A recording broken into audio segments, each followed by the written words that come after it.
Na semana que se inicia, o governo Bolsonaro vai completar os seus primeiros 10 meses desde a posse em janeiro desse ano. E ao contrário de toda a expectativa que foi criada artificialmente, né, pelos agentes e pelos grandes grupos ligados ao sistema financeiro na época das eleições, os resultados na área econômica são pífios, né, para dizer o mínimo a respeito.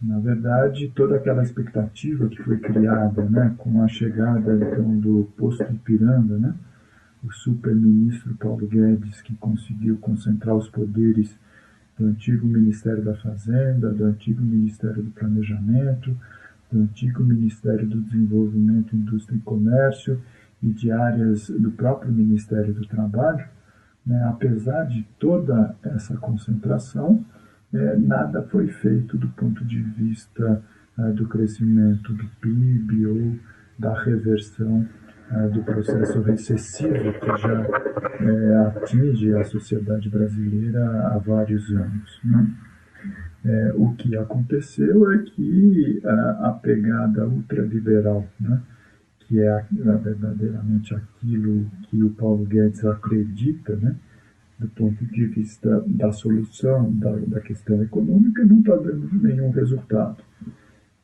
O que ele está fazendo é promover toda aquela desgraça que está dando os resultados que a gente está vendo no Chile, né? No sentido do desmonte da previdência social, da privatização de empresas estatais estratégicas, de uma política criminosa de austeridade, né? E de corte dos gastos orçamentários nas áreas sociais, na área do investimento público. E o que se percebeu, então, foi a continuidade do desastre, a continuidade da recessão. Mas aí o que vai acontecer provavelmente é que o governo do Bolsonaro vai ser obrigado a dar um cavalo de pau nessa política ou nessa estratégia. E a gente já percebeu essa semana que os primeiros passos estão sendo dados. Todo mundo se lembra que na época da campanha eleitoral e mesmo nos primeiros meses do governo, em razão daquele alinhamento automático que ele tinha com o presidente Trump, ele dizia que a China era a grande responsável pela crise no mundo, que era um país comunista, etc. e tal, e que o governo brasileiro não ia promover nenhuma aproximação com aquele país. Além disso, ele acabou comprando uma imbecilidade enorme, que é mais um alinhamento automático com o governo dos Estados Unidos, de promover o reconhecimento de Jerusalém, e não de Tel Aviv, como sendo a capital do Estado de Israel. Isso significaria mudar a embaixada brasileira de Tel Aviv para Jerusalém. O governo brasileiro foi criticado enormemente por essa medida irresponsável, né? Inclusive porque grande parte dos nossos parceiros, né, que compram as nossas exportações de carne, de outras commodities, são os países alinhados, né, com o mundo árabe, que tem algum grau de simpatia, por exemplo, com a causa palestina, e aquela declaração, né, falaciosa se revelou extremamente prejudicial para os interesses da inserção do Brasil no comércio internacional. Então, voltando, quer dizer, nessa semana ele justamente promoveu na sua viagem internacional uma aproximação com a China, justamente, né, e com os países árabes. Não tem como fugir disso, né? Quer dizer, se o Brasil quiser continuar recuperando de alguma maneira espaços, né, de venda de produtos no mercado internacional, os nossos grandes parceiros são esses. Então, é capaz de que também, do ponto de vista do plano interno, a gente tenha alguma mudança importante. Quer dizer, o ideário ultraliberal do Paulo Guedes sempre dizia que a tarefa é reduzir o Estado à sua dimensão mínima, destruir as políticas sociais e se render às chamadas forças de mercado, né? A economia brasileira sairia da recessão simplesmente pela fadinha mágica que colocaria em ação as livres forças de oferta e de demanda, o equilíbrio mágico viria e nós entraríamos no paraíso do crescimento. E nada disso aconteceu. Né? Quer dizer, os partidos da oposição, por exemplo, o PT, o PSOL, mesmo o PDT, o PSB, já apresentaram inclusive programas de recuperação do emprego, de retomada do crescimento da economia.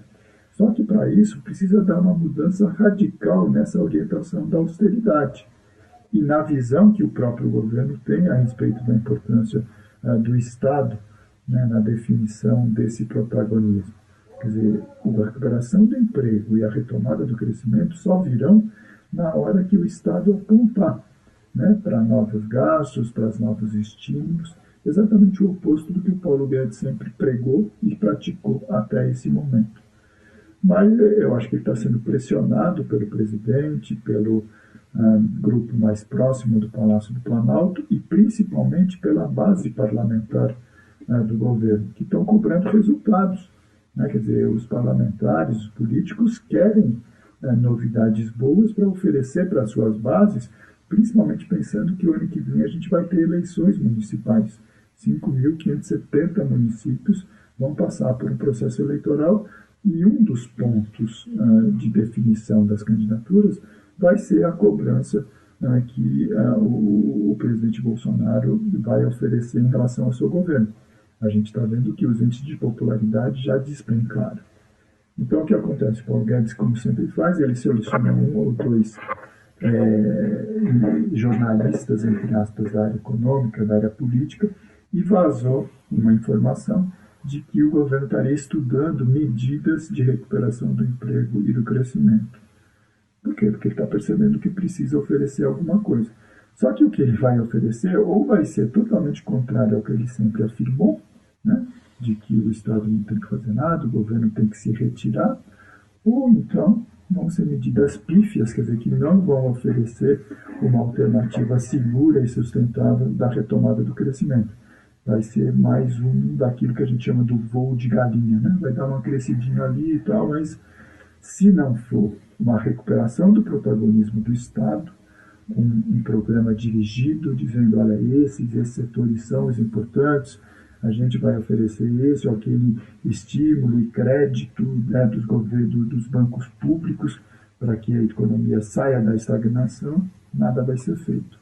Mas, enfim, vamos esperar, tá certo, essa semana para saber exatamente no detalhe como esse plano vai ser concebido, porque do ponto de vista político acontece, o governo do partido do presidente está passando por uma crise gravíssima, vocês têm acompanhado, né?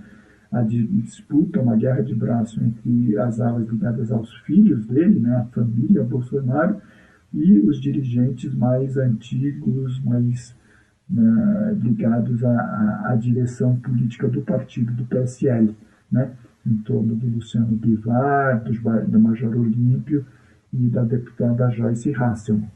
Se o governo também não resolver essa questão, né, da base parlamentar, quer dizer, muito dificilmente esse plano ele vai apresentar os seus resultados.